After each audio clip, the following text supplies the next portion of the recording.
So welcome back to JJ Talks episode number 2। कल का episode हमारा बहुत अच्छा रहा।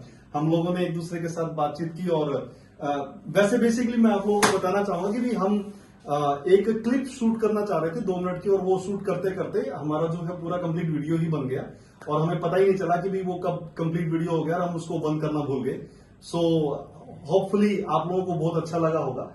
हम ये जो बातचीत कर रहे हैं एक common man straight from the bottom of our heart, हमने कहा था कि जो बातचीत है हमारे दिल से आएगी और हम अपने एक्सपीरियंस को साझा करेंगे और बहुत सारी चीजें ऐसी हम इसमें डिस्कस करेंगे जिससे लोगों को फायदा हो।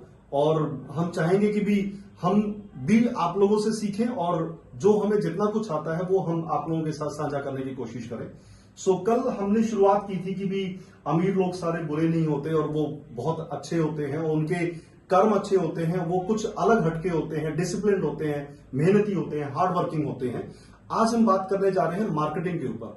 तो मैं शुरू करूंगा जर्नैल जी, एक छोटा सा किस्सा है जी। मैं आज से करीबन 3 साल पहले लंदन में था और वहां पे कुछ ऐसे ही यूट्यूब पे कुछ देखते देखते एक वीडियो मेरे सामने आया और उसके अंदर कुछ बताया गया कि भी अगर आप ऐसे कुछ प्रोसेसिंग करते हो तो उससे आपको इतना बेनिफिट होगा। तो मैंने उनको कॉल किया और उन्होंने बहुत ही अच्छे तरीके से कॉल सेंटर पे मेरी कॉल को अटेंड किया और उन्होंने मुझे कुछ इन्वेस्टमेंट के लिए कहा और मैंने कुछ इन्वेस्टमेंट उनको जो है दे दी। तो जैसे ही मैंने वो इन्वेस्टमेंट दी तो 2 दिन के बाद उन्होंने मेरे को एक अच्छा सा जो उन्होंने मेरे को एक वो दिया था, एक इंटरफेस दिया था और एक आईडी पासवर्ड दिया था। उस पर मुझे दिखने लगा कि भी मुझे प्रॉफिट हो रहा है। और मैं आपको बताऊं कि 5 दिन के बाद मेरे को उसके अंदर करीबन 150 पाउंड के आसपास मेरे को प्रॉफिट दिखाई दिया। तो उन्होंने मेरे को कॉल किया, कहा कि भी ये हमारा मिनिमम थ्रेशोल्ड है, अगर आप इतना और इन्वेस्ट कर दो तो उससे आपको इतना बड़ा बेनिफिट हो सकता है। मैंने क्या किया जी, मैंने उसमें करीबन 250 पाउंड उसमें और डाल दिए और 1 महीने तक वो ऐसे ही मुझे प्रॉफिट दिखाता रहा। तो मैंने उनको फिर फोन किया कि भी मुझे ये प्रॉफिट विड्रॉ करना है। तो जैसे ही मैंने उनको फोन किया विड्रॉ करना है तो वहां से पहले तो उन्होंने कहा कि हम आज कर देते हैं, फिर उन्होंने कहा कि 2 वीक बाद कर देंगे, फिर उन्होंने कहा कि भी कोई जो व्यक्ति विड्रॉ करता है वो बाहर गया है और वो आएगा तब करेगा। और एक दिन ऐसा आया जब उनका फोन मिलना ही बंद हो गया और वो गायब हो गए। ये मेरा एक एक्सपीरियंस है मार्केटिंग का और इस लेवल पे जो मैंने एक एक्सपीरियंस किया जिसमें एक लॉस मुझे हुआ। तो आज जर्नैल जी अपने साथ बैठे हैं और पिछले करीबन मेरे ख्याल से 15-20 सालों से ये मार्केटिंग कर रहे हैं और मैं तो इनको मार्केटिंग का बेताज बादशाह मानता हूं। हर कोई व्यक्ति अपने अपने लेवल पे काम करता है, मैं इनको जानता हूं। तो मेरे हिसाब से इन्होंने बहुत कुछ किया है मार्केटिंग में। तो मैं यहीं से एक शुरुआत करना चाहूंगा कि भी जर्नैल मेरे से गलती कहां पे हुई, कौन सी जगह ऐसी थी जहां पे मैंने उसमें गलत किया। तो सर ऐसा है, हमें ना कई बार ना मार्केट का जो प्रोडक्ट है वो भी चूज करना पड़ता है कि हम मार्केट कर किस चीज की रहे हैं। एक बात आप सभी को बता दूं कि दुनिया के भी अगर अंदर एक बड़ा सबसे बड़ा बिजनेस है वो मार्केटिंग का है। इससे बड़ा बिजनेस दुनिया में कोई नहीं। एग्जाम्पल के तौर पे सबसे बड़ी मार्केट अगर दुनिया में कोई है वो इंडिया है। बिल्कुल। इंडिया क्यों है? क्योंकि हमारे लोग सोचते हैं कि भाई हम अपना देश छोड़ के बाहर कनाडा, अमेरिका, लंदन, कहीं भी ऑस्ट्रेलिया जाते हैं कि वहां से पैसा कमाने के लिए आएंगे। लेकिन वो लोग सोचते हैं कि यार इंडिया से बड़ी मार्केटिंग कहीं है ही नहीं। बिल्कुल। एग्जाम्पल के तौर पे आप चाइना के प्रोडक्ट देख लो कि पूरे इंडिया में सबसे ज्यादा चाइना का प्रोडक्ट बिकता है। बिल्कुल। हॉलैंड, अमेरिका, ऑस्ट्रेलिया, पता नहीं, अगर आप उठा के देखोगे जानकारी के हिसाब से तो हर देश इंडिया में इन्वेस्ट करना चाहता है। मार्केटिंग चलती कैसे है सर? आप किस चीज का प्रोडक्ट, क्या प्रोडक्ट है, उसको लोगों को आप पेश कैसे करते हैं और आपका जो कस्टमर है क्या वो उससे संतुष्ट है। अगर वो उस प्रोडक्ट से संतुष्ट नहीं है तो आपको और स्किल सीखने पड़ेंगे। दूसरी बात जो आपने बताया कि लंदन में आपके साथ क्या हुआ, कई बार हम ऐसे फ्रॉड में फंस जाते हैं कि वो आपको जो दिखाते हैं एक्चुअल में वो एक दिखता है सर, वो होता नहीं है, रियल में वो होता नहीं है। हम उसमें चले क्यों जाते हैं? क्योंकि हमें ज्यादा बेनिफिट नजर आता है तो इसलिए हम वहां पे चले जाते हैं और वही वो लोग अपना जाल बिछा के रखते हैं और हम बड़े आसानी से उसमें फंसते हैं। तो सबसे पहले तो हमें यही देखना पड़ेगा कि मार्केटिंग हम क्या किस चीज की कर रहे हैं, ऑनलाइन कर रहे हैं, कैसे कर रहे हैं। तो मैं आपको ज्यादातर तो एक चीज कहूंगा कि पहले तो आपको अपने कस्टमर के साथ विश्वास बनाना पड़ेगा सर। कस्टमर को जानना पड़ेगा कि ये मेरे साथ फ्रॉड तो नहीं करेगा। दूसरी बात है, चलो हम सब कस्टमर को नहीं जान सकते, पहले हमें छोटा लेन देन करके देखना चाहिए, विड्रॉ करके देखना चाहिए कि वाकई क्या ये चीज हमें आती है। तो ज्यादातर तो यही चीज है कि सर इनमें क्या सावधानी बहुत जरूरी आपको रखनी पड़ेगी। तो ये और शायद मेरे ख्याल से आप ये कहना चाहते हैं कि हम अगर इसको पॉइंट वाइज अगर लें, जो अभी जर्नैल जी ने बताया हमें, तो सबसे पहली चीज की हमें इंपॉर्टेंट ये है कि भी आप कौन सा प्रोडक्ट खरीद रहे हो, उसका बेस क्या है, उसका प्रॉपर एड्रेस होना चाहिए, वो ऑथेंटिकेटेड होना चाहिए, और वो गवर्नमेंट की वेबसाइट पे प्रॉपरली रजिस्टर्ड होना चाहिए। जी, बिल्कुल। साथ के साथ हमें इंपॉर्टेंट ये कि भी आपके पास अगर कोई भी प्रोडक्ट बेचने के लिए आता है, तो आप सबसे पहले ये चीज देखो कि भी आप अपनी कैपेसिटी देखो। आप सबसे पहले नेगेटिव सोचो, आप ये सोचो कि भी जो प्रोडक्ट आपको बेचने के लिए व्यक्ति आया है, उस प्रोडक्ट में आप कितना पैसा लगा सकते हो, जो अगर खो भी जाए, गुम भी हो जाए, आपके पास कभी वापस भी ना आए, तो आपको कभी उसकी कोई टेंशन ना हो, चिंता ना हो।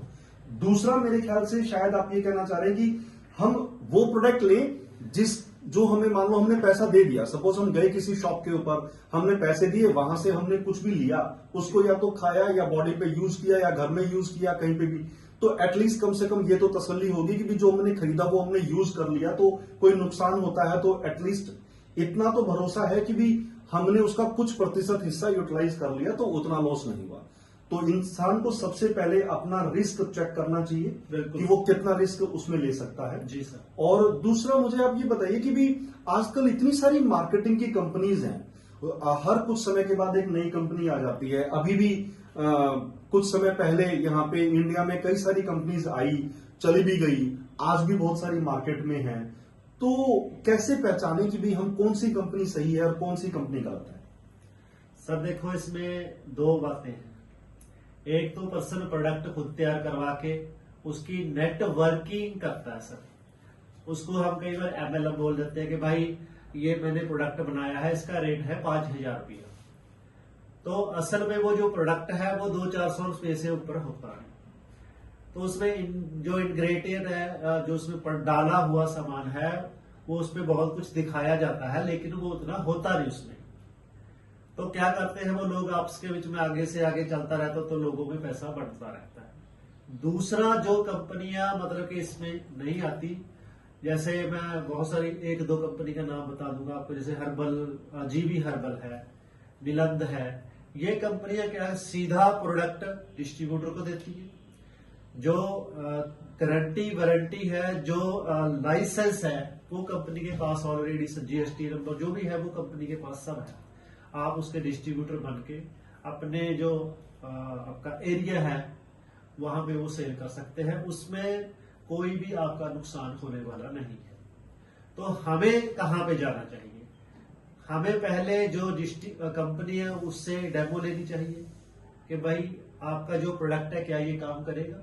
अगर हम वो किसी को देंगे, अगर वो उस पर काम करते तभी हमारी सेल निकलेगी।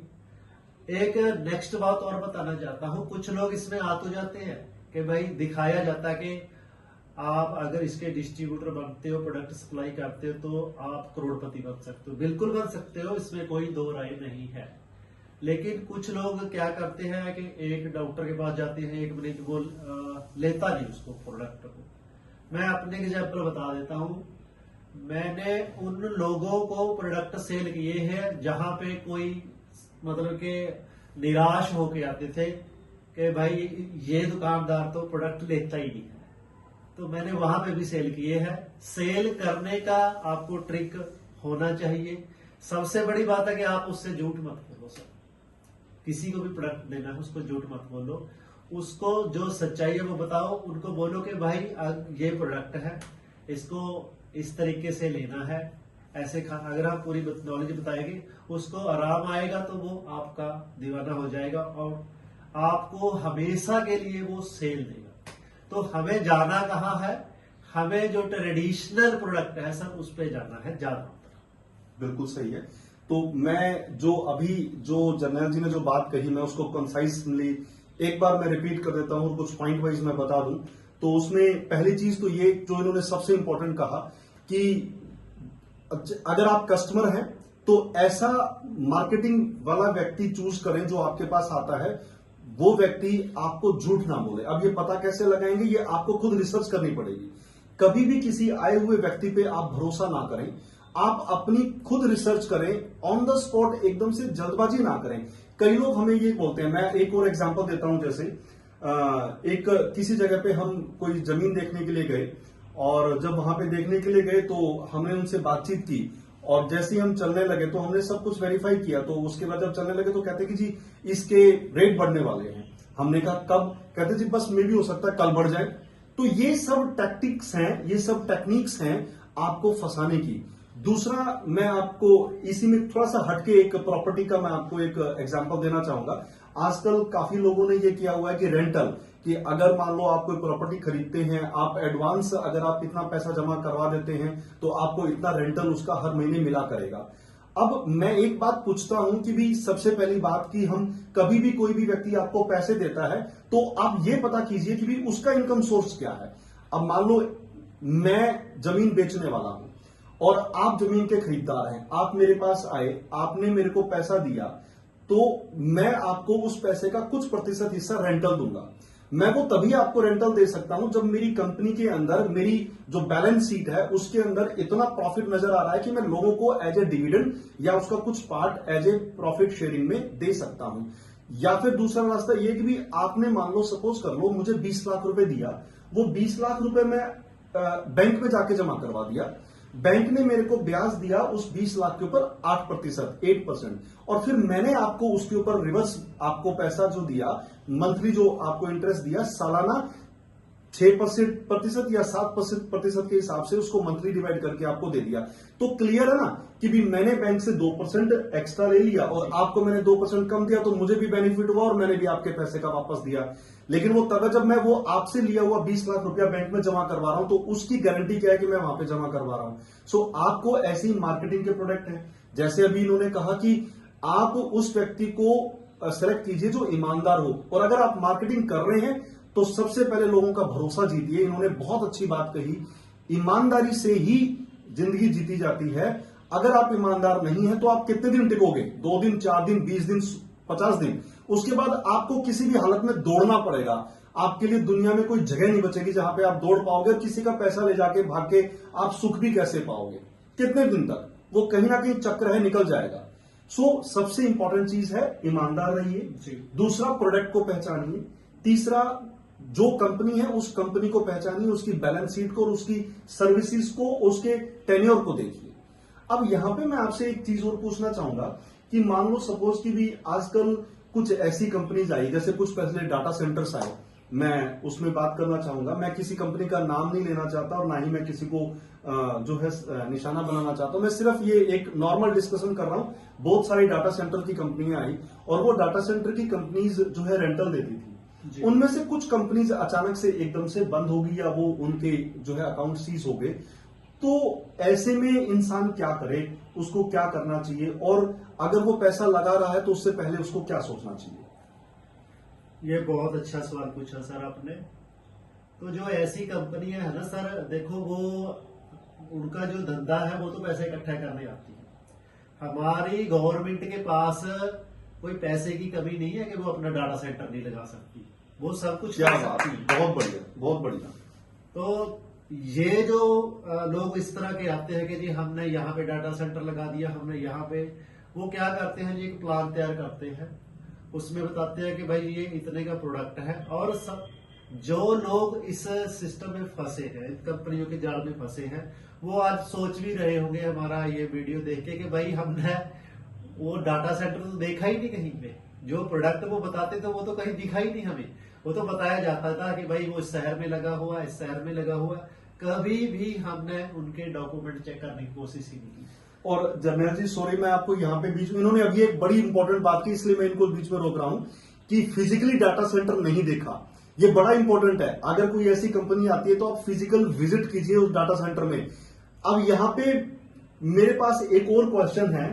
फिजिकली हमने डाटा सेंटर की कंपनी को विजिट किया, आपको विजिट भी करवा दिया, और वहां पे जाने के बाद वो जो वहां पे उन्होंने सिर्फ ढांचा खड़ा कर रखा है, तारे वारे हैं, आपको नहीं पता उसके अंदर क्या हो रहा है, तो आप वहां पे भी कहीं ना कहीं धोखा खा सकते हैं। तो जो भी चेक करें, जर्नैल जी ने दूसरी बड़ी इंपॉर्टेंट बात की कि उनके डॉक्यूमेंट्स को चेक करें। बिल्कुल सर, वो बहुत इंपॉर्टेंट है। और जो कंपनी आपको रेंट दे रही है, आप उसमें पढ़ें उसको। कई बार हम डॉक्यूमेंट्स पढ़े बगैर साइन कर देते हैं, फटाफट मत साइन कीजिए, पहले आप पढ़िए उसकी टर्म्स कंडीशन क्या है। अगर मान लो कल ने वो कंपनी का पैसा जब्त होता है, तो कंडीशन क्या है कि आपका पैसा वापस मिल जाएगा। बगैर पढ़े आप किसी भी हालत में कंपनी में कोई भी पैसा ना लगाएं। लगाते हैं, अपने रिस्क को देख के लगाएं जो आप बचा सकें। और मैं इसमें और बात करना चाहूंगा सर थोड़ा। तो एक लफ्ज यहां पे लोग यूज करते हैं, वो है गारंटी। हम पूछते हैं कि भाई गारंटी है, तो मैं इतना आप लोगों को बताना चाहता हूं, जिन लोगों ने भी कहीं भी चाहे वो बैंक में पैसा इन्वेस्ट किया हुआ है, वो LIC में किया हुआ है, वो म्यूचुअल फंड में किया हुआ है, कहीं पे भी वो गारंटी वर्ड यूज नहीं होता। आप LIC की पॉलिसी उठा के देख लेना, कभी भी उसमें बहुत सारी टर्म एंड कंडीशन डाली हुई होती है, तो हम उसको पढ़ने की कभी हिम्मत करते ही नहीं करते। वो नीचे जाके हम साइन करते हैं, चल भाई चल रहा है जो ठीक है। बैंक में जाते हैं, बैंक में तो लोगों को यही लगता है कि भाई गारंटी, यहाँ पे तो हमारा पैसा 100% सेफ है। बहुत सारी वीडियो आप लोगों तक पहुंच भी चुकी हैं कि कितने घोटाले बैंकों में हो रहे हैं। यहाँ तक कि मैंने देखा है वीडियो में कि जो मैनेजर है, जब हम FD कराने जाते हैं, वो अपने रिश्तेदारों के नाम पे FD करके करोड़ों रुपए के जो वो स्कैम है वो कर चुके हैं। और दूसरा ये भी खबर आती रहती है कि भाई किसी ने गोल्ड रखा, हम सब देखते हैं कि भाई घर में तो कोई चोरी ना कर ले, बैंक में रखते, उनको ये भी नहीं पता लगता कि भाई बैंक में भी चोर बैठे हैं, वहां पे भी ये स्कैम होते रहते हैं। आपको अपनी सुरक्षा खुद ही करनी पड़ेगी। अगर आप किसी के भरोसे बैठोगे कि वो मेरी सुरक्षा करेगा, तो आज के टाइम में तो ये इम्पॉसिबल है। और यहाँ पे मैं इसको समअप करना चाहूंगा कि हमने कई बार बस में पढ़ा होगा, यात्री अपने सामान का स्वयं जिम्मेवार है जी। तो आप जो भी करें अपनी जिम्मेवारी खुद लें। तो ये हमारा एक छोटा सा एपिसोड था, और इस एपिसोड को नेक्स्ट हम फिर दोबारा कंटिन्यू करेंगे। और जो हमारा इस एपिसोड में हमने आप लोगों के साथ शेयर किया, मैं आशा करता हूं कि आपको पसंद आया होगा। अपने कमेंट्स करते रहिए, इसको शेयर कीजिए, मैक्सिमम देखिए, खुश रहिए, हंसते रहिए, मुस्कुराते रहिए। Thank you so much. धन्यवाद।